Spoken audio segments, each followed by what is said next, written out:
నాలుగో టీ20లో టీమిండియా ఘన విజయం సాధించింది. 5 మ్యాచ్ల సిరీస్లను 3-1తో కైవసం చేసుకుంది. ఈ మ్యాచ్లో 20 పరుగుల తేడాతో గెలిచింది. టీమిండియా విధించిన 175 రన్స్ లక్ష్యాన్ని ఛేదించడానికి బరిలోకి దిగిన ఆసీస్ 20 ఓవర్లకు 154 పరుగులు మాత్రమే ఛేదించింది.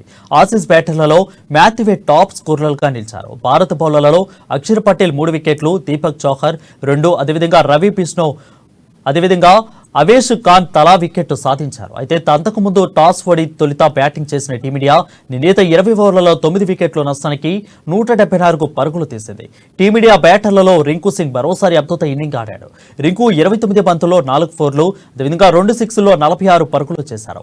ఓపెనర్లుగా జైస్వాల్ 37, గైక్వాడ్ 32 పరుగులు చేశారు. చివరిలో జితేంద్ర శర్మ 19 బాల్స్లో 1 ఫోర్ 3 సిక్సర్లతో 35 పరుగులు చేయించడంతో టీమిండియా నిర్ణీత 20 ఓవర్లలో 9 వికెట్ల నష్టానికి 174 పరుగులు చేసింది.